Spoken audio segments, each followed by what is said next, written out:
Hacemos pasar a la señora Verónica Potes.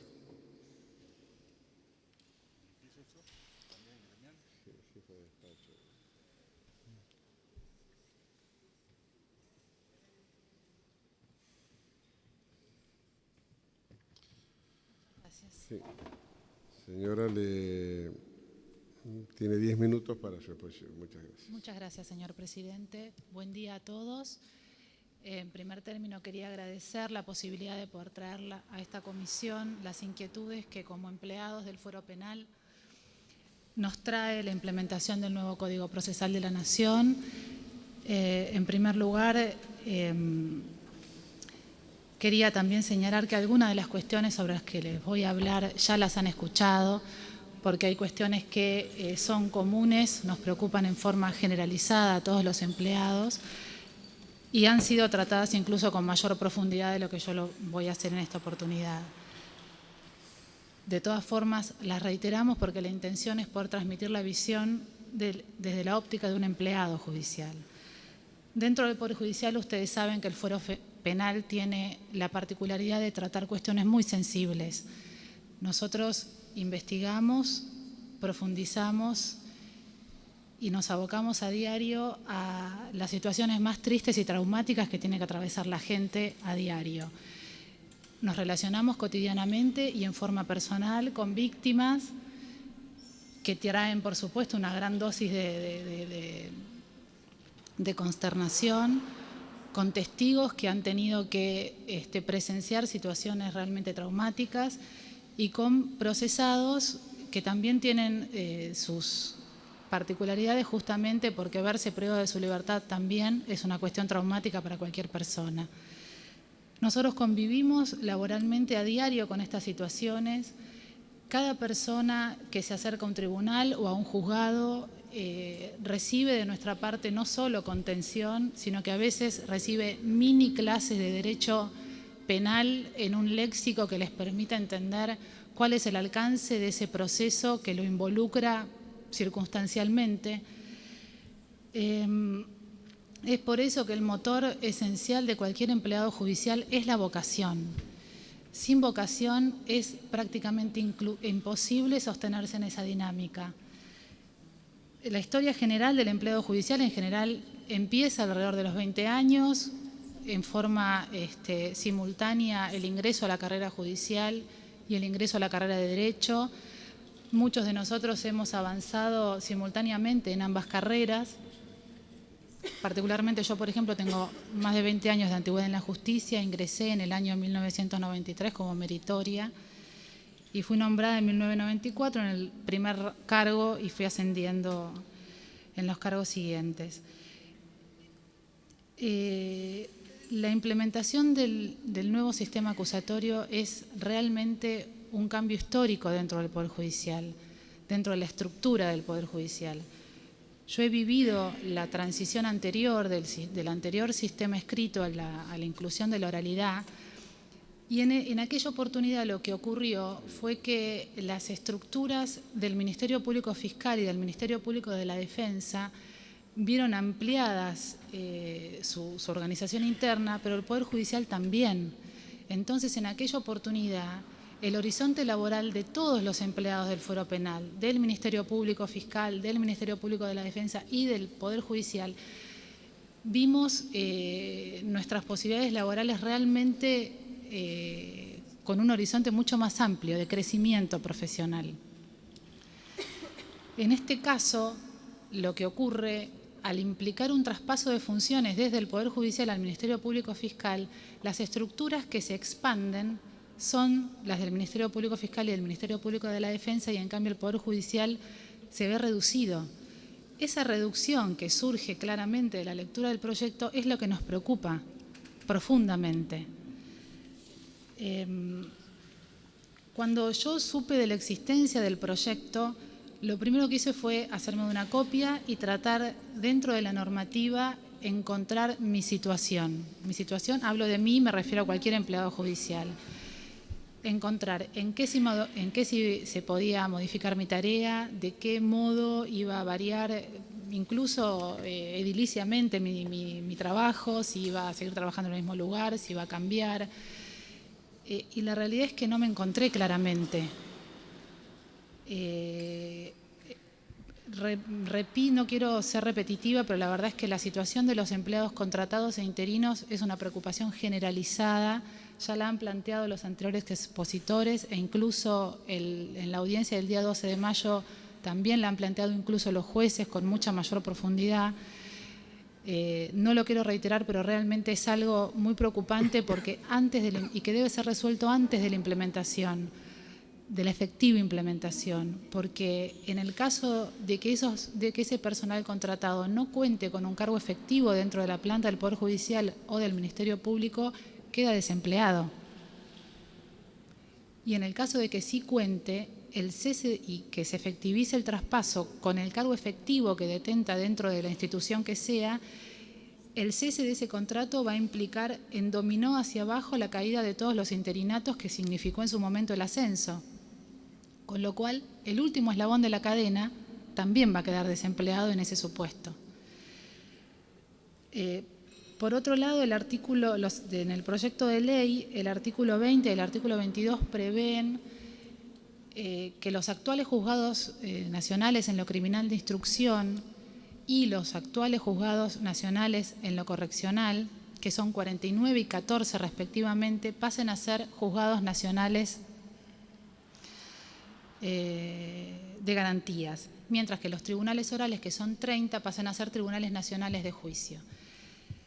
Estos tribunales y juzgados de garantías menciona el proyecto en el artículo 34 que contarán con personal técnico, personal administrativo y personal de maestranza, pero no se especifica ni cuántos van a ser, ni qué cargos van a tener, ni qué funciones van a cumplir. Y ni cómo va a ser su selección, si van a ser seleccionados dentro de la planta actual que revisten cada una de las dependencias.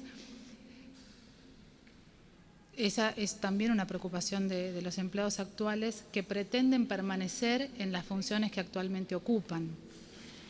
Por otro lado, se prevé la creación en el artículo 31 de 4 oficinas judiciales que son las que van a trabajar con estos 63 juzgados nacionales de garantías y 30 tribunales orales que cuentan con una dotación de 20 empleados cada una, es decir, un total de 80 empleados.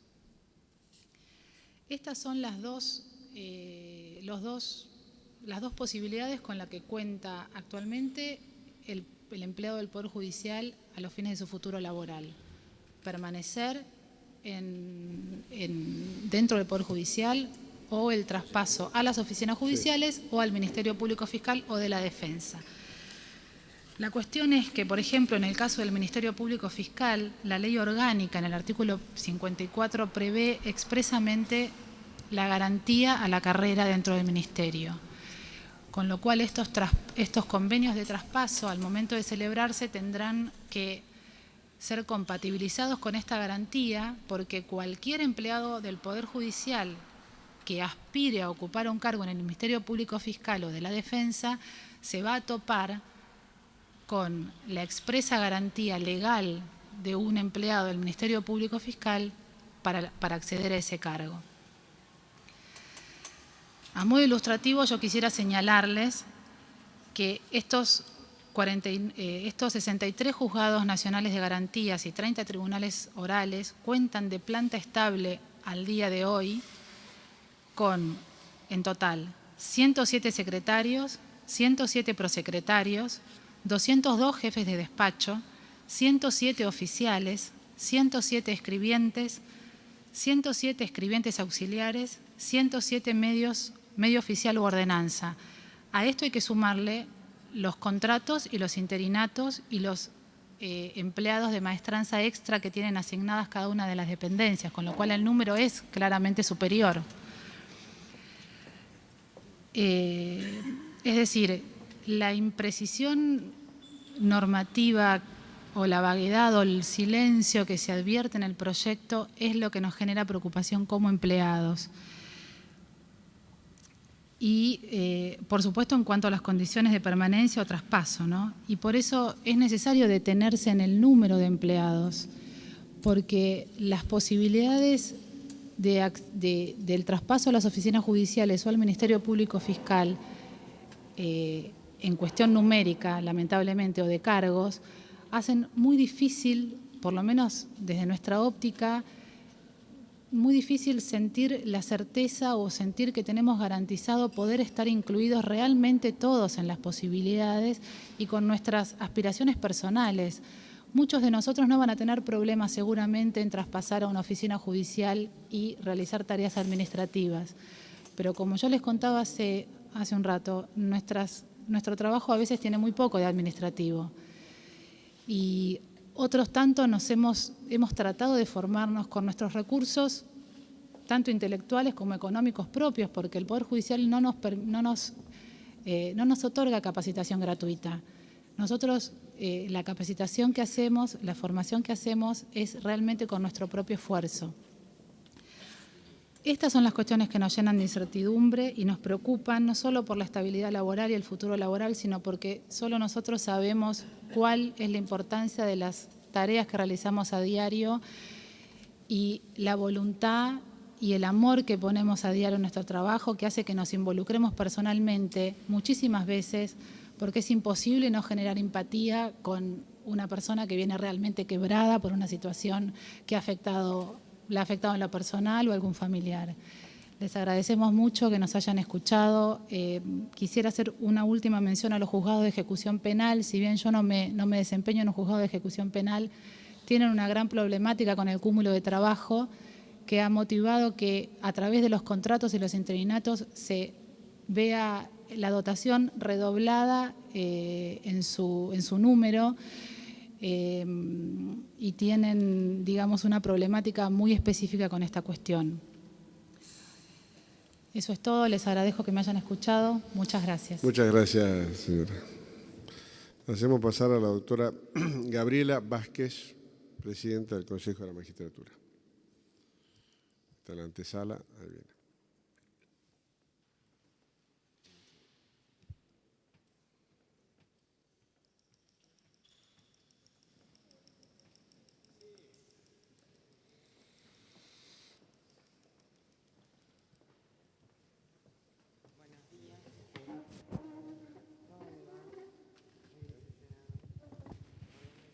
Cerca del micrófono.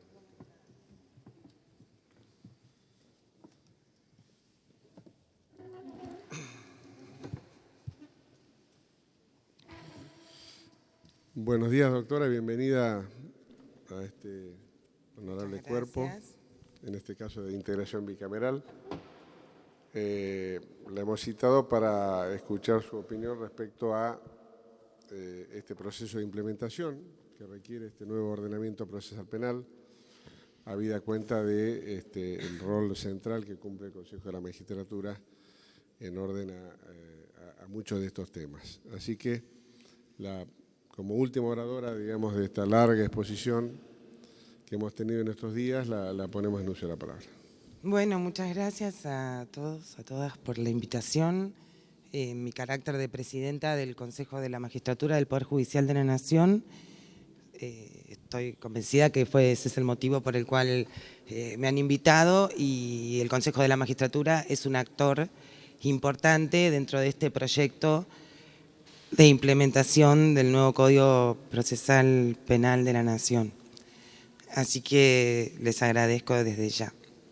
Me voy a detener, más allá de las preguntas que ustedes quieran hacerme, en relación con las funciones que le asigna este proyecto de implementación al Consejo de la Magistratura. Y como, ¿sí? ¿Interrupción?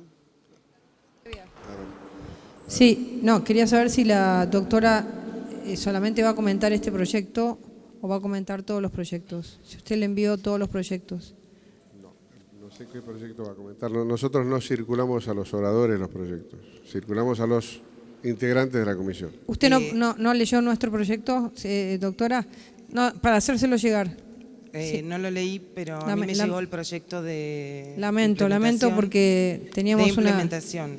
Pero Sí. bueno, si usted quiere preguntarme luego. No, después Sí. No, pero como vi que iba a comentar sobre un proyecto, quería Ok. saber si tenía o había tenido la oportunidad de leer los nuestros. Disculpe la interrupción, pero era al solo hecho de poder entender la exposición. Gracias. Perfecto.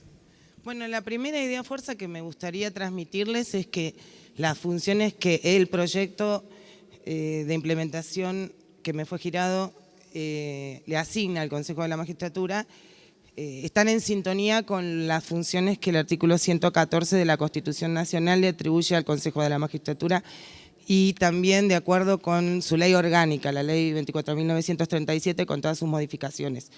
Eso quería decirles antes que nada para mencionar las funciones que el proyecto le asigna. En primer lugar, la que corresponde a integrar y ser miembro de la Comisión de Implementación y Transición, la CIT, le voy a decir en adelante, que establece el artículo 3, inciso B del proyecto.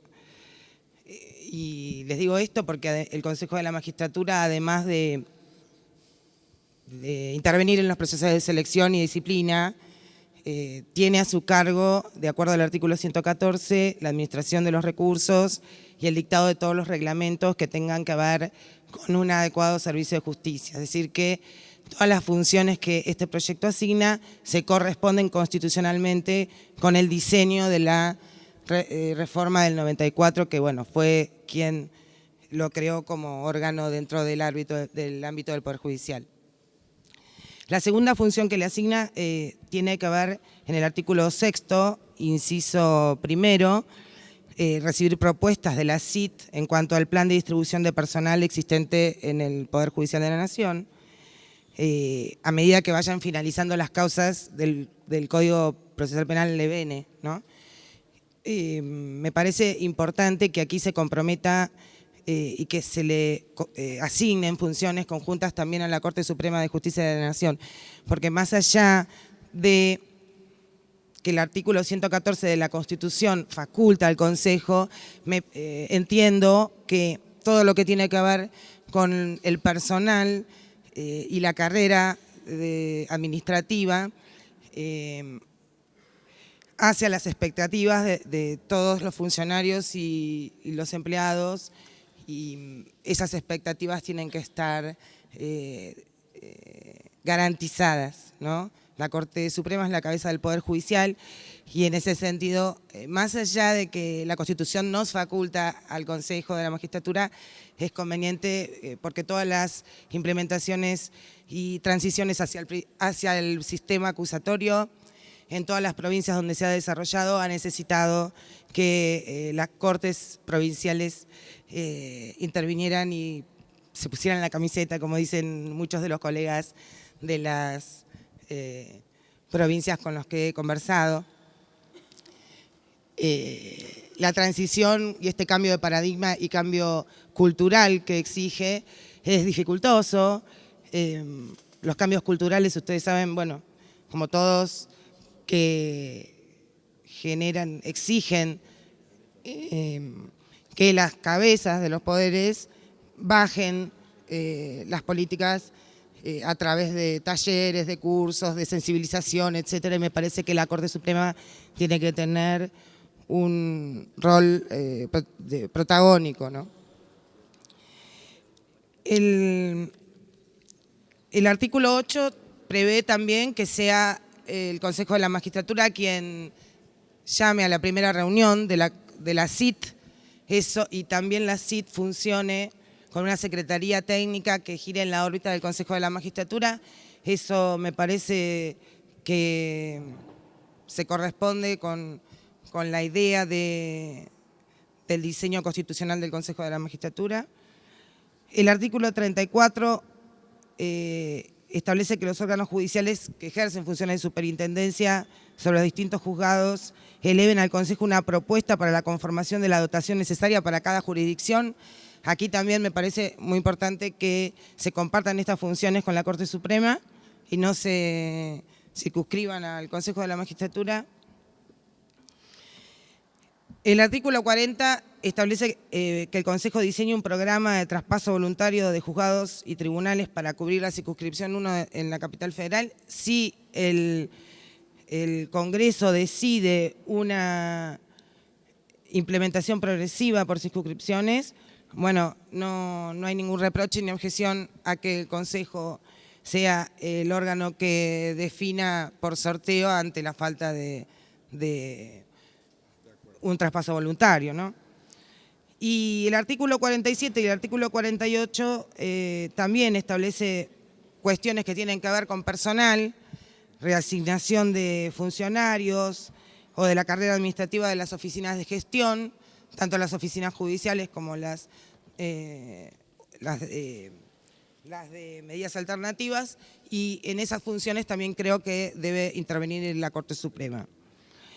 Un punto fundamental, porque yo les aclaro, bueno, todo el Poder Judicial, toda la justicia penal ha manifestado su voluntad de implementar el sistema acusatorio. Les aclaro que yo soy jueza de la Cámara Nacional del Trabajo, con lo cual estoy hablando desde la gestión del Consejo. Todos los actores están comprometidos con un sistema acusatorio porque es como el que establece el Código Procesal Penal nuevo de la Ley 27.063, con sus paradigmas, con sus principios, porque está en sintonía con la Constitución Nacional y los Tratados de Derechos Humanos de rango constitucional. Ahora, me he reunido con los secretarios penales de la justicia penal, he tenido una reunión hace un mes con 100 secretarios, también tengo las puertas abiertas al sindicato, a la Unión de Empleados de la Justicia Nacional, que entran y salen de mi despacho porque tengo un despacho de puertas abiertas, como también lo tengo para todos ustedes, aprovecho la oportunidad para decirles. Y siempre ha manifestado sus miedos, es decir, tienen miedo, los cambios siempre generan miedo, las personas siempre tendemos a la comodidad del statu quo, y este es un compromiso importante con la gente, la modificación del sistema procesal penal. Por eso creo que cuando el proyecto de ley de implementación prevé traspasos, y me parece que esos traspasos tienen que estar garantizados, porque tanto los secretarios como los funcionarios, recién escuché que estaba una representante de los prosecretarios administrativos, gracias.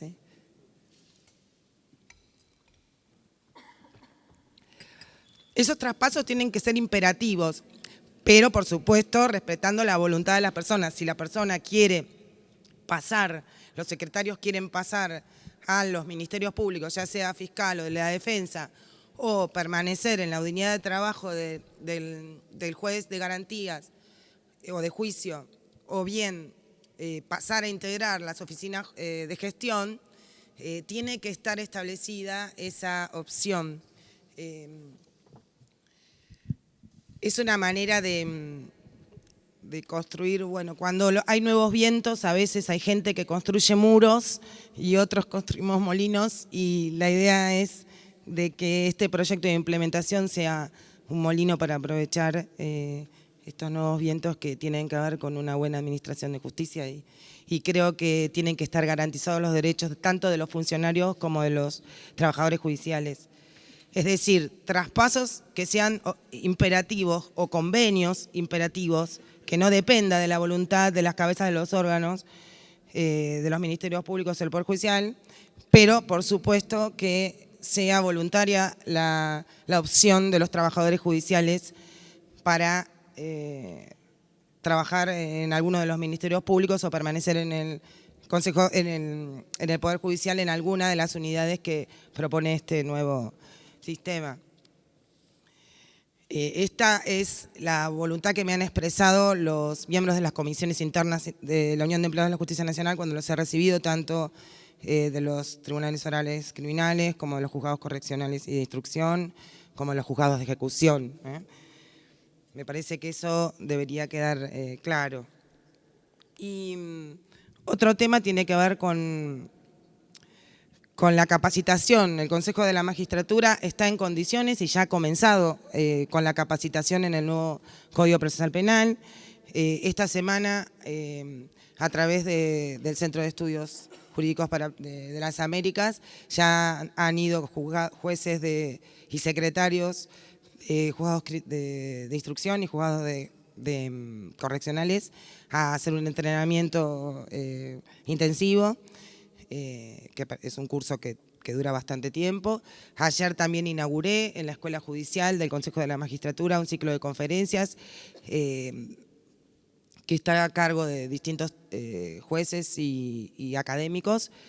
Y bueno, y seguiremos haciéndolo intensivamente, por eso nos parece importante que tal vez se extienda un poco el plazo para del 1 de septiembre, que se postergue un poquito, aunque sea unos meses, como para que el Consejo de la Magistratura, que ya antes de que salga la ley de implementación ya ha comenzado a trabajar, pueda colocar a los trabajadores y a los funcionarios y a las trabajadoras en general en condiciones de poder hacer una implementación eficiente, que no se choque contra la pared en perjuicio de la gente, que es lo que todos los funcionarios públicos que estamos acá tenemos que asegurar. Y bueno, finalmente me parece que tenemos que tener en cuenta los recursos, porque esto va a demandar para el Consejo de la Magistratura gastos en infraestructura, en tecnología, y quiero hacerles saber que la ley de autarquía judicial, tal como está establecida en los porcentajes de recursos tributarios que se le atribuyen al Consejo de la Magistratura, genera en el Consejo déficit operativo. La ley 23.853 de autarquía judicial dispone que el 3.5 de los recursos tributarios que se asignan al Poder Judicial de la Nación, el 20% se asigna a la Corte Suprema y el 80% al Consejo de la Magistratura. Sin embargo, también en la ley de autarquía judicial existen recursos no tributarios, como por ejemplo la tasa de justicia, el producto de la venta de bienes decomisados, las multas que aplican los jueces en el ejercicio de la función. Esos recursos no tributarios en el año 2014 ascendieron a 1.500 millones de pesos y bueno, los percibe exclusivamente la Corte Suprema de Justicia y no coparticipa de ningún modo al Consejo de la Magistratura. Y entonces esto genera un superávit millonario en la Corte Suprema y un déficit operativo en el Consejo de la Magistratura, que a veces a gatas alcanza para pagar los salarios, que son el 85% de los salarios del Poder Judicial. El Consejo de la Magistratura paga 19.000 salarios y la Corte Suprema paga 2.600, es decir, en una proporción, en términos cuantitativos, el 85% de los salarios del Poder Judicial los paga el Consejo de la Magistratura y el 15% la Corte Suprema, que abona los salarios de sus empleados, porque los salarios promedio entre los empleados de la Corte Suprema son más altos que los del resto del Poder Judicial, porque hay cargos de mayor jerarquía. Alrededor de 2.600 trabajadores y trabajadoras paga la Corte Suprema, además de sus salarios, y el Consejo de la Magistratura tiene a cargo el pago del 85%. Son 19.000 salarios, en realidad son un poco menos, 18.500, pero hay algunos que tienen problemas de salud y licencias por largo tratamiento que duplican en la carga salarial. Entonces, el hecho de que ese porcentaje esté distribuido de esta forma y que el Consejo de la Magistratura, como bien sabe el senador Rosas, que es parte del Consejo, y la diputada Anabel Fernández, no tiene recursos para poder afrontar los gastos de infraestructura en todos los tribunales nacionales y federales de todo el país. Yo que recorro todo el país, desde Orán a Ushuaia, y he recorrido a lo largo de todos estos años, advierto que se caen los techos, que hay problemas de infraestructura, letrinas en la Cámara Federal de La Plata, todavía en la parte donde está la Secretaría Electoral. necesidades de calefacción en los juzgados de la Patagonia. Y bueno, para eso el Consejo de la Magistratura cuenta con 0 peso, porque justamente por esta irrazonable e inequitativa distribución de los recursos, que sería una buena oportunidad para que se revirtiera, es decir, para darle al Consejo de la Magistratura los recursos necesarios para llevar a cabo esta implementación con éxito. Así que, en síntesis, más allá, bueno, en síntesis, lo que les quiero significar es que este proyecto, en cuanto a las funciones que le asigna al Consejo, tiene respaldo en el 114 de la Constitución y en la Ley Orgánica. Es necesaria una capacitación intensa y fuerte, que ya hemos comenzado. Sería conveniente que se postergara un tiempo para poder hacerlo en óptimas condiciones, y también me parece razonable, un poco habiendo escuchado las exposiciones de los juristas que vinieron la semana pasada, el 12 de mayo, me parece que también sería bueno, yo que he recorrido el país, comenzar también con alguna jurisdicción federal. Hay algunas jurisdicciones que están en condiciones de hacerlo por sus recursos humanos, no me gusta decir recursos humanos porque si son humanos no son recursos, pero es la palabra de arraigo, y están en condiciones de asegurar llegar a buen puerto. Así que me pongo a disposición de ustedes para contestar las preguntas que quieran realizar. Al diputado Tonelli, Garrido, adelante, Patricia. Sí, bueno, Bullrich. Gracias, doctora. La verdad que nos hubiera gustado que lea el proyecto que hemos elaborado, porque justamente uno de los temas, me voy a tomar unos minutos, adelante. Senador, para plantear justamente esta digamos, diferencia que puede ser saldada, por supuesto, en una buena discusión. Lo que nosotros hemos planteado en el proyecto presentado junto al diputado Pablo Tonelli, que está aquí conmigo, es que la implementación esté a cargo del Consejo de la Magistratura. ¿Por qué creemos que es importante que esté a cargo? Bueno, porque justamente son las atribuciones constitucionales que tiene el Consejo de la Magistratura, como usted la planteó. La diferencia que existe con el proyecto oficial, o el que usted tuvo acceso, es que en este proyecto se plantea una comisión de implementación y transición, y se crea la Secretaría Técnica dentro del Consejo de la Magistratura, que sería la encargada de alguna manera, monitorear, pero existe un cierto paralelismo entre esta Secretaría Técnica y la Comisión de Implementación. Por eso nosotros lo que resolvimos como mecanismo de implementación es no crear una comisión, sino darle la atribución al Consejo de la Magistratura, y que el Consejo de la Magistratura, digamos, disponga de aquella, digamos, de la construcción de en sus atribuciones la posibilidad de llevar adelante esta implementación. ¿Por qué creemos que no es buena la comisión de implementación?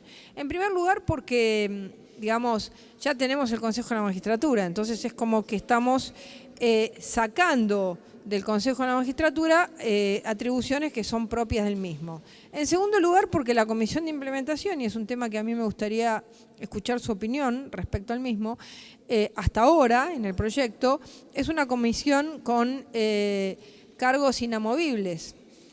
Cargos inamovibles que usted sabe muy bien, por ser la presidenta del Consejo de la Magistratura, que no es así en el Consejo de la Magistratura. ¿Por qué? Porque uno es representante del cuerpo al que pertenece.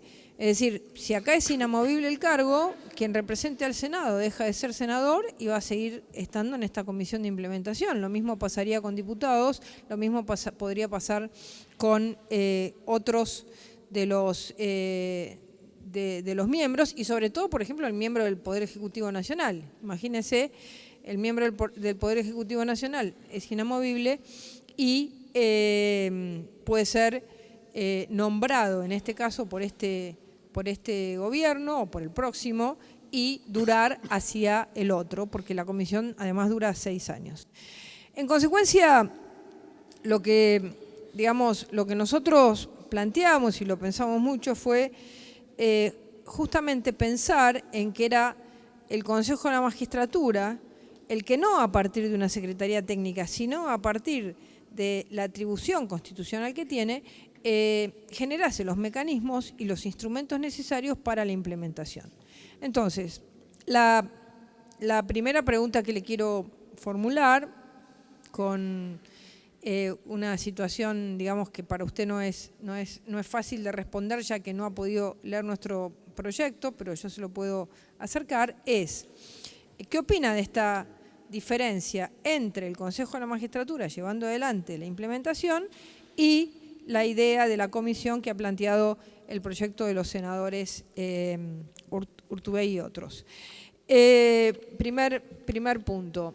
En segundo lugar, y respecto a la cuestión del personal, digamos que ustedes tienen en el proyecto oficial una tarea concreta.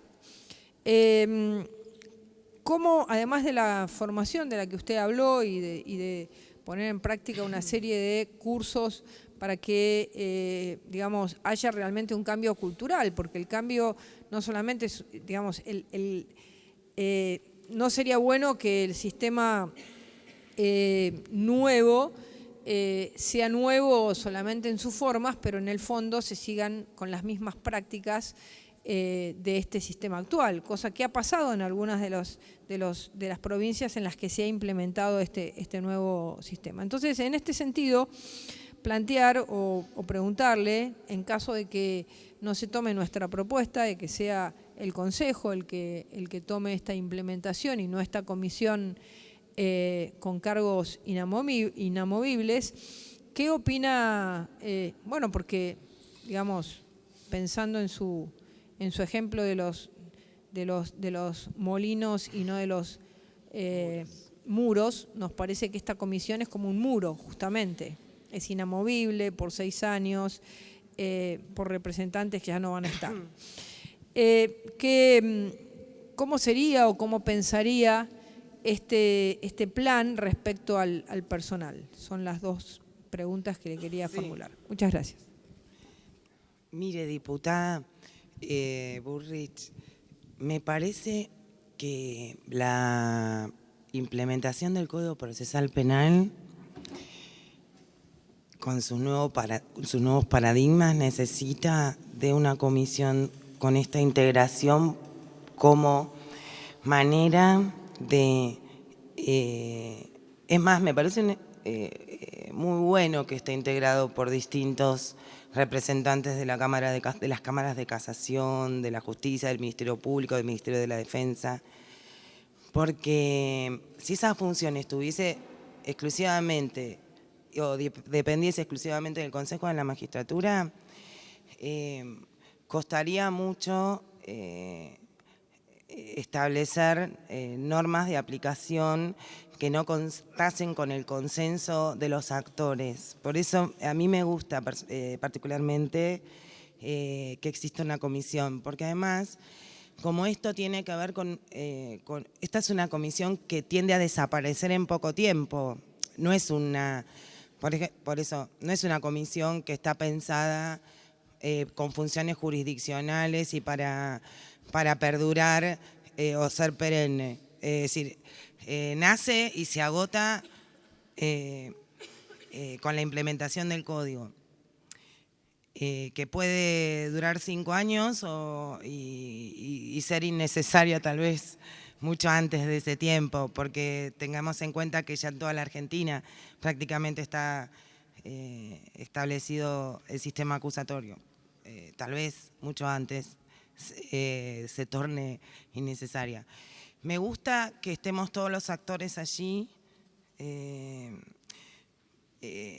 porque van a salir normas jurídicas previamente consensuadas en los ministerios públicos y con las cámaras. A veces no es muy fácil generar consensos y creo que esa comisión lo va a permitir. Es tan importante que se ponga en funcionamiento el sistema acusatorio como otras políticas públicas. Y en otras políticas públicas necesitamos hacerlo interinstitucionalmente. Y me parece que esta comisión es bueno porque vamos a trabajar interinstitucionalmente, como en las políticas de género, como en otro tipo de políticas, que sería bueno que se aplicase este tipo de sistema de que estemos todos trabajando y yendo hacia un mismo lugar y no gastando recursos en los distintos, en el Congreso, en la Corte, en el Consejo, en los ministerios públicos, yendo hacia un mismo lugar, sino todos juntos, sentados en la misma mesa, pensando en los problemas. No es fácil convencer a los jueces de la Casación Nacional, de la Casación Federal. Por eso me parece oportuno que formen parte de esta comisión. Con respecto a la integración y a la movilidad, en verdad tengo entendido que esta comisión no está pensada para que sean, no necesariamente tienen que ser senadores o diputados, sino personas técnicas, ¿no? Un representante, dice, puede ser un técnico. A mí se me ocurrió que desde el Consejo de la Magistratura estuviese presente un técnico, un binder o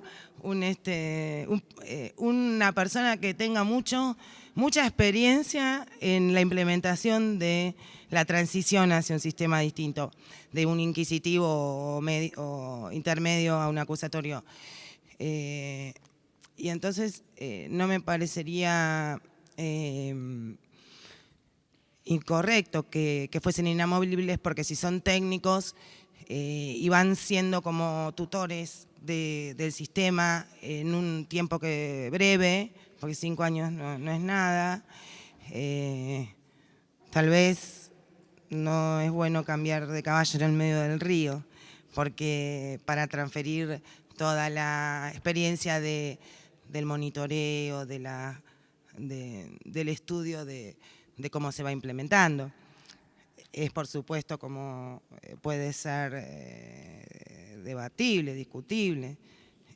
Por supuesto que cada órgano podrá establecer que su representante tenga que haber un reemplazante. Alguno se puede morir, alguno puede tornarse incapaz, con lo cual, bueno, no es inamovible desde ese punto de vista. Pero sí me parece que los mismos técnicos que acompañen el camino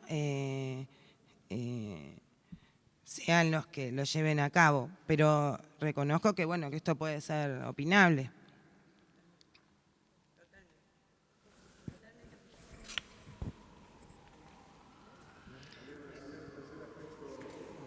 Personal. Sí. Patricia, adelante. Senador, ¿usted tiene esa misma interpretación que tiene la doctora respecto a que los representantes del Senado y la Cámara de Diputados pueden ser técnicos, no diputados y senadores? ¿Ese es el espíritu con el que ustedes presentaron el proyecto? Nosotros hablábamos de representantes, exactamente. Tenemos la misma, yo en mi autoría tengo la misma interpretación. Ok, muchas gracias.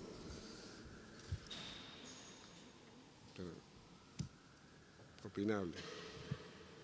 Tercer aspecto que le preguntó la diputada, digo, para ordenar un poco, era cómo imagina las reasignaciones de personal, dada el cambio de funciones.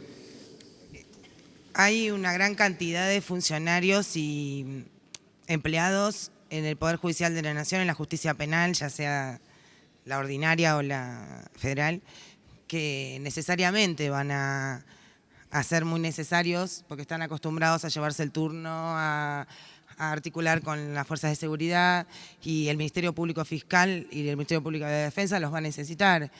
En las conversaciones previas que yo he tenido con los distintos actores, incluidos con los ministerios públicos, está pensado de esa forma, no puede ponerse en práctica este sistema si no es con transferencia de trabajadores y trabajadoras al Ministerio Público Fiscal especialmente, que es el que tiene la mayor cantidad de funciones o protagonismo en el sistema acusatorio.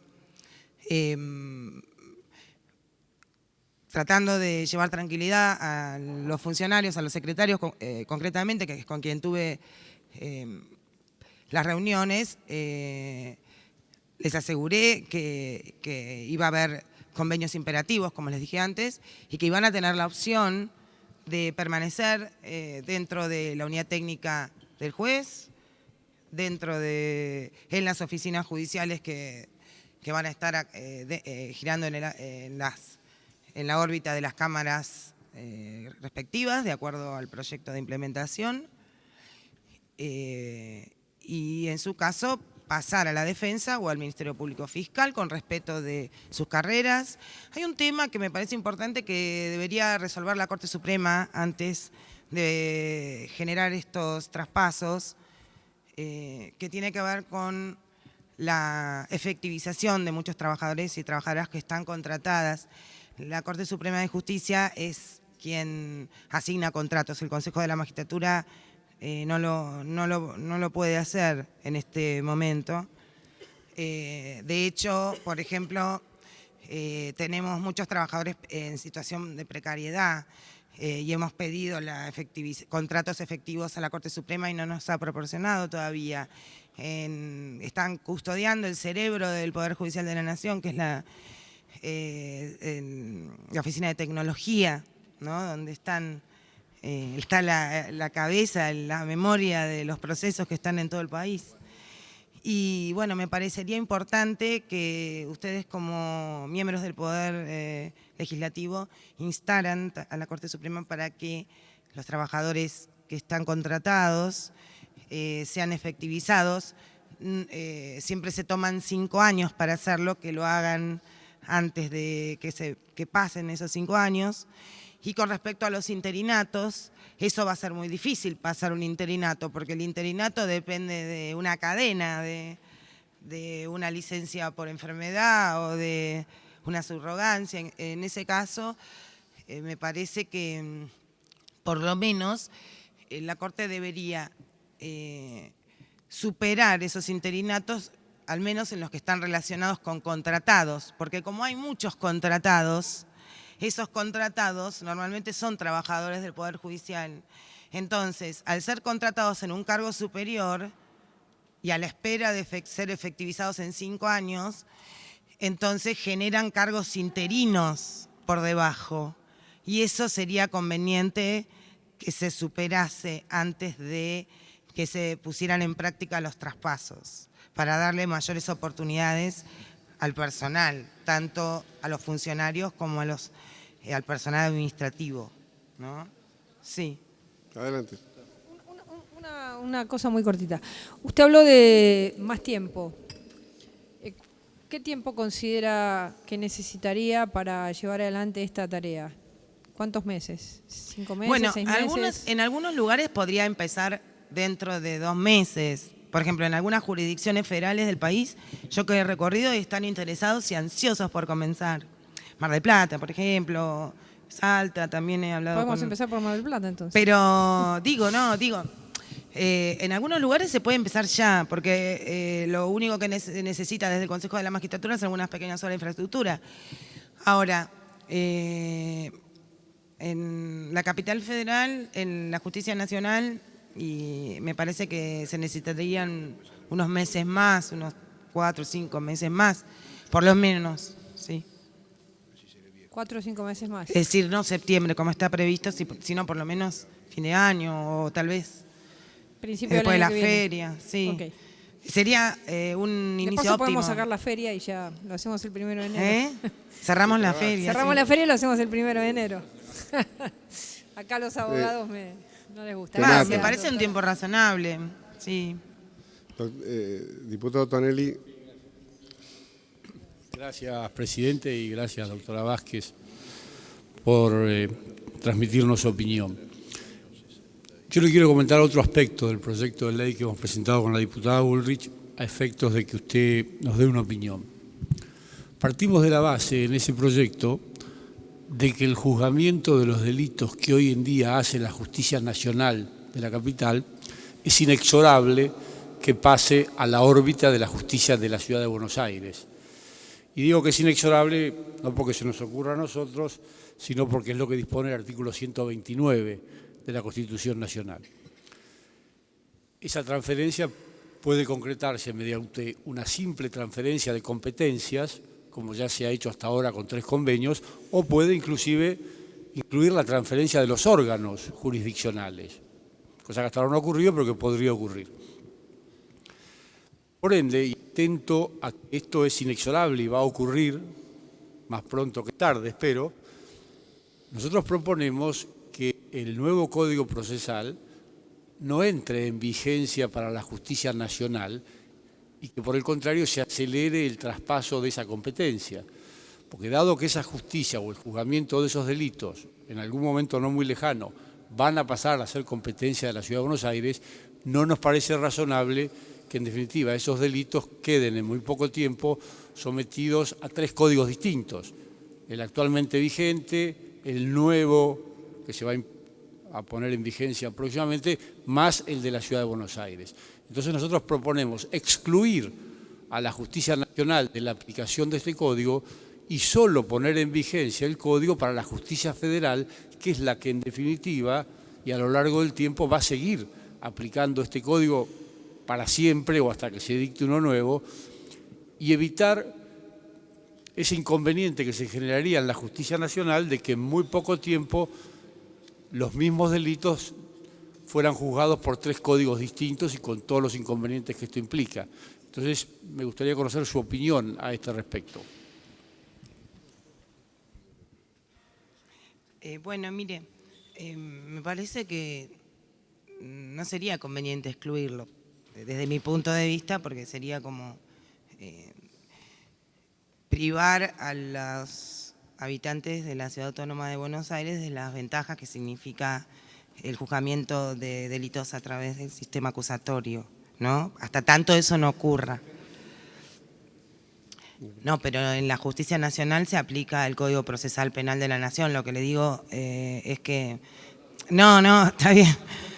Sí. No, está bien, pero para eso también se necesitan tiempo y cambios culturales y es decir, uno se maneja dentro de lo que existe, de lo que hay, ¿no es cierto? Y yo no sé en qué punto de madurez y de evolución están las cuestiones relacionadas con el traspaso de los tribunales, con las resistencias que eso está provocando dentro de la Justicia Nacional Penal, ¿no? Entonces me parece que deberíamos manejarnos con lo que tenemos en este momento, en mi opinión. Y de todos modos, la Ciudad de Buenos Aires, la Ciudad Autónoma tiene en el ámbito de su competencia un sistema acusatorio también. Creo que el de la ley 27.063 es mejor desde el punto de vista de que tiene su corazón en las oficinas de gestión, concretamente en la oficina judicial, que está separada del juzgado, porque lo que se ha observado también, y uno de los puntos que se quiere evitar a través del nuevo Código Procesal, y que el doctor Binder la vez pasada dijo que era un cáncer, que es la delegación. Si la oficina judicial permanece dentro del propio juzgado, persiste la delegación que se tuvo en mira para sacar la oficina judicial del propio juzgado, ¿no? Como se hace en Chile. Si usted ha tenido la oportunidad o tiene la oportunidad de ver, se va a dar cuenta de la importancia que tiene que la oficina judicial esté separada de los juzgados de garantías y de juicio.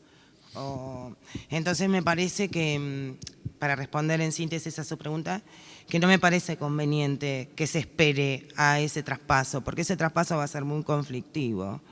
y le estoy hablando desde que conozco el paño, porque soy jueza de la Nación, del trabajo, pero entonces podemos esperar mucho, más allá de lo razonable que usted está planteando. Y bueno, y me parece que este código, que este sistema más moderno, que genera más garantías para la gente, una mayor rapidez en la solución de los procesos penales, no podemos privar a los habitantes de la Ciudad Autónoma de Buenos Aires de tener un procedimiento más ágil, más informal, más adecuado y en sintonía con la Constitución, pero también reconozco que podría ser opinable, ¿no? Diputado Garrido. Gracias, señor presidente. Gracias, doctora. Gracias. Yo, algunas de las cosas que quería preguntar se preguntaron, pero le pediría mayor precisión respecto de cuáles entiende usted que serían las jurisdicciones federales en las cuales se podría empezar a implementar el nuevo sistema. Usted mencionó a Salta, Mar del Plata. Quiero saber si esa se agota ahí o tiene en mente algunos otros distritos en los cuales sería viable la implementación o empezar la implementación en el ámbito de la justicia federal. También le quería pedir mayor precisión respecto de cuáles son los procedimientos o los pasos que hay que dar a su criterio y que usted entiende que por lo menos demandarían meses para que se pueda iniciar la aplicación en las áreas en las que está prevista. Y la tercera inquietud tiene que ver con lo previsto en el artículo 9 del proyecto de implementación respecto de la creación de la Secretaría Técnica de la comisión que se va a crear. El artículo prevé que esa secretaría va a constituirse y va a funcionar en el ámbito del Consejo de la Magistratura, asistida por un equipo técnico. Bueno, mi pregunta concretamente apunta a si esto usted ya lo pensó, si esto lo evaluaron, cómo lo van a implementar, cuáles son los cuadros técnicos que tiene el Consejo que se van a aplicar a esta actividad y cómo va a interactuar esta Secretaría en el ámbito del Consejo de la Magistratura con la comisión cuya creación tienen prevista. Gracias. Bueno, en realidad la implementación puede ser progresiva o puede ser definitiva e inmediata, ¿no? Eso es una cosa que van a decidir ustedes. La implementación progresiva puede darse comenzando por jurisdicciones federales o comenzando por la capital federal. Eso lo van a definir ustedes. Me parece que para implementarlo en la justicia nacional dentro de la Ciudad Autónoma de Buenos Aires, que es más populosa, necesitamos un poco más de tiempo que el 1 de septiembre, ¿no? ¿Para qué? Para comenzar a funcionar la comisión de implementación, para ir haciendo los convenios de traspaso o los traspasos directamente y los relevamientos de la voluntad de los trabajadores judiciales de pasar a los ministerios públicos o permanecer en las unidades técnicas de los jueces o pasar a las oficinas judiciales, para adecuar la infraestructura que se necesite porque esto tiene una regla que es la oralidad y para adecuar, no creo que sea tan dificultoso para adecuar los juzgados actualmente de instrucción a juzgados de garantías a través de la puesta en funcionamiento de salones de audiencias, de salas de audiencias, para fijar reglas prácticas para comenzar. Yo creo que más tiempo se necesita en la capital federal que en las jurisdicciones federales de las provincias, con asiento en las provincias.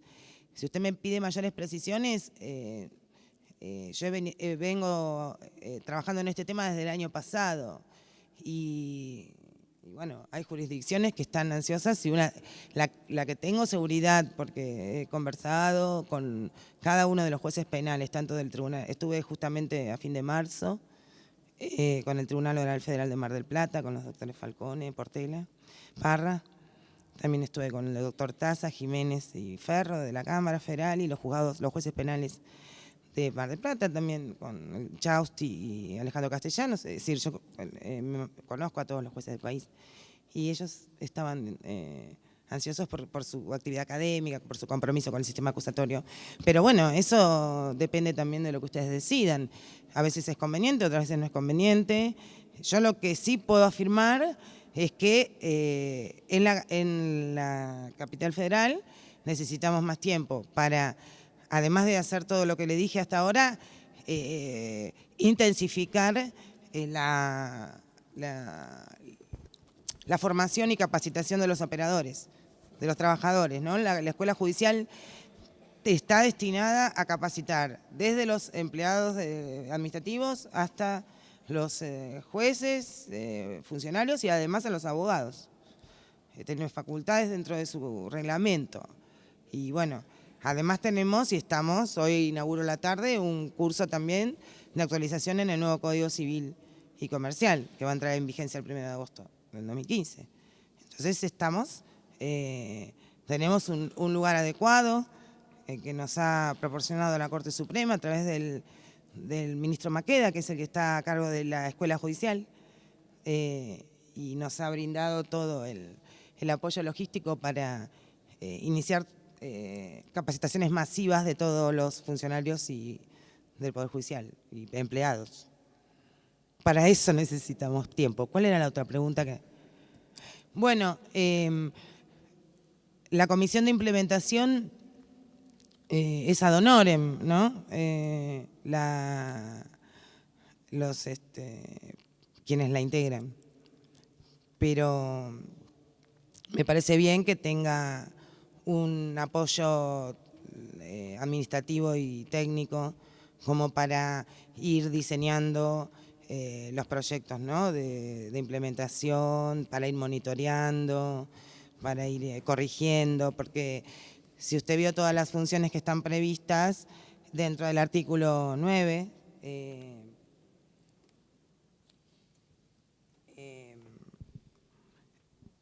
hay que ir trabajando sobre demasiados puntos del trabajo interinstitucional.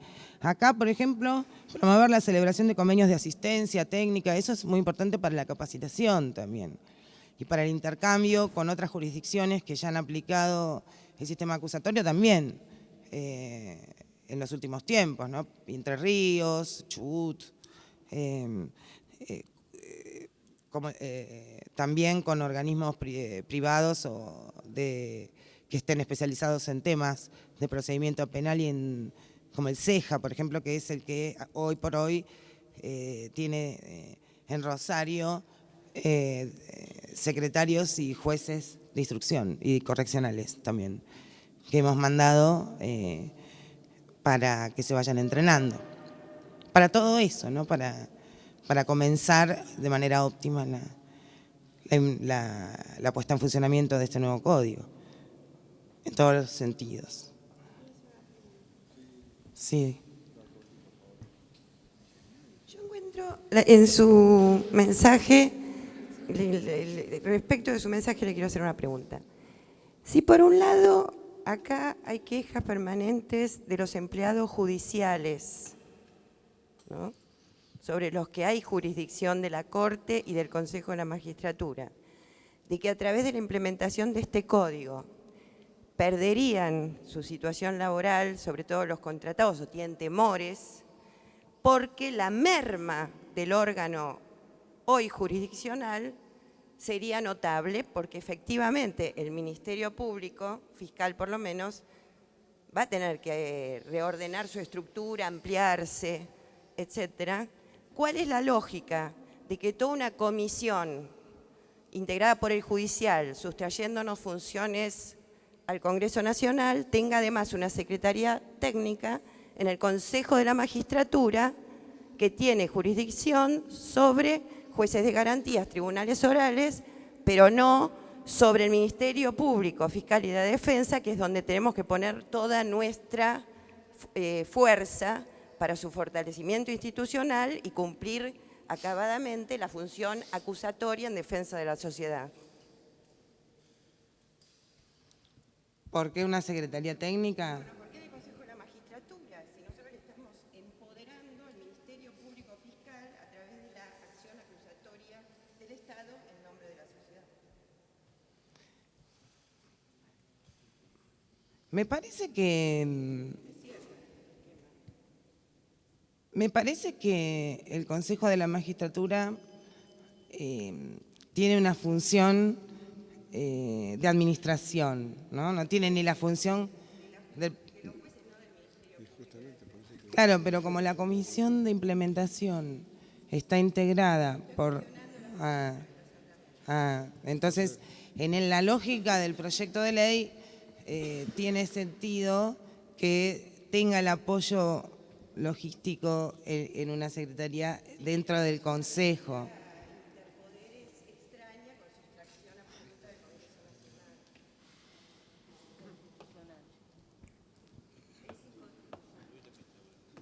Bueno, no lo medité de esa forma. De todos modos, si la comisión de implementación y transición en algún órgano tiene que tener su apoyo logístico, bueno, no me parece, puede ser. La función del Congreso no es dictar normas reglamentarias ni administrativas. Así que lo que sí me parece muy importante es este trabajo interinstitucional.